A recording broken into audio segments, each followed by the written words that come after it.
नमस्कार। ये रामायण कथा पूरी तरह से श्रीमद् वाल्मीकि रामायण के ऊपर आधारित है। यदि आप इसका निरंतर श्रवण करते रहना चाहते हैं तो इस चैनल को सब्सक्राइब जरूर कर लें और आगे आने वाली सभी पॉडकास्ट के नोटिफिकेशन के लिए बेल आइकन को भी ज़रूर से प्रेस कर दें।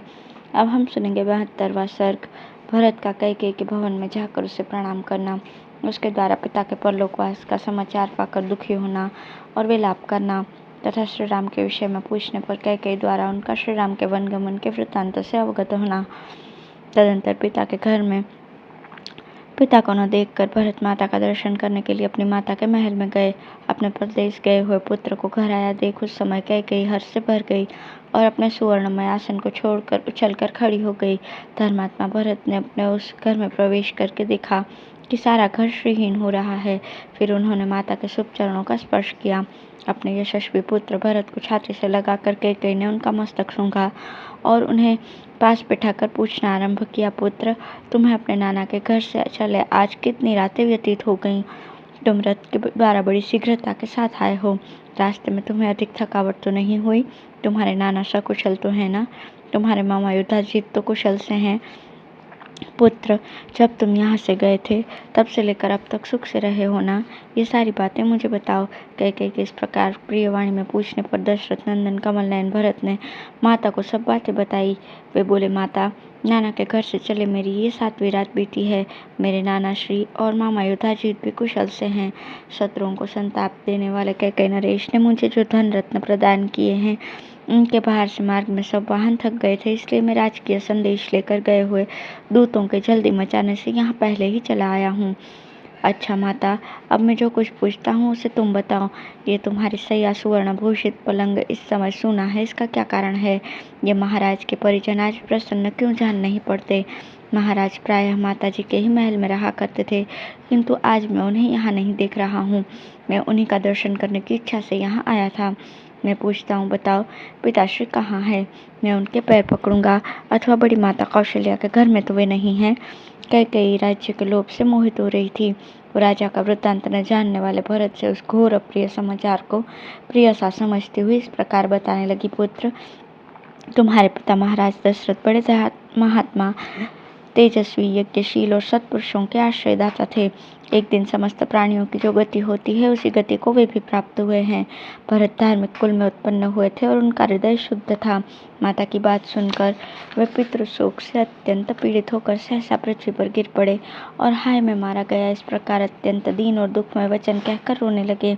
पराक्रमी महाबाहु भरत अपनी भुजाओं को बारंबार पृथ्वी पर पटक कर गिरने और लौटने लगे। उन महातेजस्वी राजकुमार की चेतना भ्रांत और व्याकुल हो गई। वे पिता की मृत्यु से दुखी और शोक से व्याकुलचित होकर विलाप करने लगे। हाय मेरे पिता की जो ये अत्यंत सुंदर सैया पहले शरत काल की रात्रि में चंद्रमा से सुशोभित होने वाले निर्मल आकाश की भांति शोभा पाती थी, वही ये आज उन्हीं बुद्धिमान महाराज से रहित होकर चंद्रमा से हीन आकाश और सूखे हुए समुद्र के समान श्रीहीन प्रतीत होती है। विजयी वीरों में श्रेष्ठ भरत अपने सुंदर मुख वस्त्र से ढककर अपने कंठस्वर से आंसू गिराकर मन ही मन अत्यंत पीड़ित होकर पृथ्वी पर पड़कर विलाप करने लगे। देवतुल्य भरत शोक से व्याकुल होकर वन में फारसे से काटे गए शाखों के तने की भांति पृथ्वी पर पड़े थे। मत वाले हाथी के समान पुष्ट तथा चंद्रमा या सूर्य के समान तेजस्वी अपने शोकाकुल पुत्र को इस भूमि पर पड़ा देख माता कैकेयी ने उन्हें उठाया और इस प्रकार कहा, पुत्र, उठो उठो महायशस्वी राजकुमार, तुम इस प्रकार यहाँ धरती पर क्यों पड़े हो? तुम्हारे जैसे सभाओं में सम्मानित होने वाले सत्पुरुष शोक नहीं करते हैं। बुद्धि संपन्न पुत्र, जैसे सूर्यमंडल में प्रभा निश्चल रूप से रहती है उसी प्रकार तुम्हारी बुद्धि सुस्थिर है। वह दान और यज्ञ में लगने की अधिकारिणी है, क्योंकि सदाचार और वेद वाक्यों का अनुसरण करने वाली है। भरत पृथ्वी पर लौटते पौटते बहुत देर तक रोते रहे। तत्पश्चात अधिकाधिक शोक से आकुल होकर वे माता से इस प्रकार बोले, मैंने तो ये सोचा था कि महाराज श्री राम का राज्याभिषेक करेंगे और स्वयं यज्ञ का अनुष्ठान करेंगे। यही सोचकर मैंने बड़े हर्ष के साथ वहां से यात्रा की थी, किंतु यहाँ आने पर सारी बातें मेरी आशा के विपरीत हो गईं। मेरा हृदय फटा जा रहा है, क्योंकि सदा अपने प्रिय और हित में लगे रहने वाले पिता को मैं नहीं देख रहा हूँ। माता, महाराज को ऐसा कौन सा रोग हो गया था जिससे वे मेरे आने के पहले ही चल बसे? श्री राम आदि सब भाई धन्य है जिन्होंने स्वयं उपस्थित रहकर पिता का अंत्येष्टि संस्कार किया। निश्चय ही मेरे पूज्य पिता यशस्वी महाराज को मेरे यहाँ आने का कुछ पता नहीं है। अन्यथा वे शीघ्र ही मेरे मस्तक को झुकाकर उसे प्यार से सूंघते। अनायास ही महान कर्म करने वाले मेरे पिता का वो कोमल हाथ कहाँ है, जिसका स्पर्श मेरे लिए बहुत ही सुखदायक था। वे उसी हाथ से मेरे धूलि धूसर शरीर को बारंबार पोंछा करते थे। अब जो मेरे भाई, पिता और बंधु हैं तथा जिनका मैं परम प्रिय दास हूँ, अनायास ही उस महान पराक्रम करने वाले श्री रामचंद्र जी को तुम शीघ्र ही मेरे आने की सूचना दो। धर्म के ज्ञाता श्रेष्ठ पुरुष के लिए बड़ा भाई पिता के समान होता है। मैं उनके चरणों में प्रणाम करूँगा। अब वे ही मेरे आश्रय हैं। आर्य, धर्म का आचरण जिनका स्वभाव बन गया था तथा जो बड़ी दृढ़ता के साथ उत्तम व्रत का पालन करते थे, वे मेरे सत्य पराक्रमी और धर्मज्ञ पिता महाराज दशरथ अंतिम समय में क्या कह गए थे। मेरे लिए जो उनका अंतिम संदेश हो उसे मैं सुनना चाहता हूँ। भरत के इस प्रकार पूछने पर कैकेयी ने सब बात ठीक ठीक बता दी। वो कहने लगी, पुत्र, बुद्धिमानों में श्रेष्ठ तुम्हारे पिता महाराज ने हा राम, हा सीते, हा लक्ष्मण इस प्रकार विलाप करते हुए परलोक की यात्रा की थी।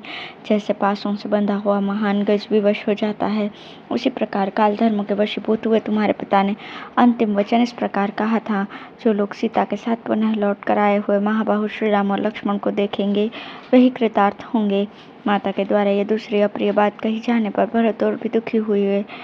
उनके मुख पर विषाद छा गया और उन्होंने पुनः माता से पूछा, माता कौशल्या का आनंद बढ़ाने वाले धर्मात्मा श्री रामचंद्र जी इस अवसर पर भ्राता लक्ष्मण और सीता के साथ कहाँ चले गए।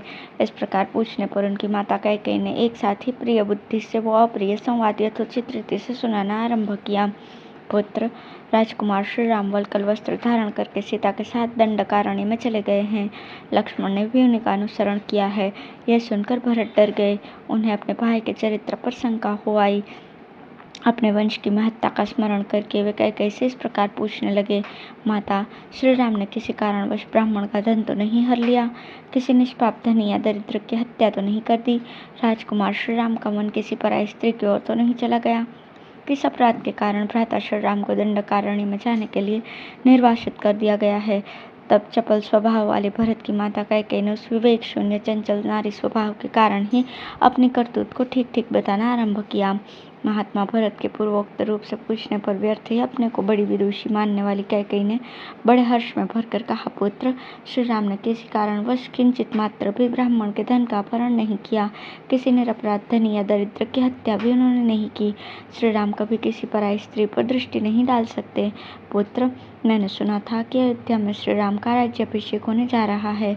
तब मैंने तुम्हारे पिता से तुम्हारे लिए राज्य और श्री राम के लिए वनवास की प्रार्थना की। उन्होंने अपने सत्य प्रतिज्ञ स्वभाव के कारण और उसी के अनुसार मेरी मांग पूरी की। श्री राम लक्ष्मण और सीता के साथ वन को भेज दिए गए। फिर अपने प्रिय पुत्र श्री राम को न देखकर वे महायशस्वी महाराज पुत्र शोक से पीड़ित होकर परलोकवासी हो गए। धर्मज्ञ, अब तुम राजपद स्वीकार करो। तुम्हारे लिए ही मैंने इस प्रकार से सब कुछ किया है। पुत्र, शोक और संताप न करो, धैर्य का आश्रय लो।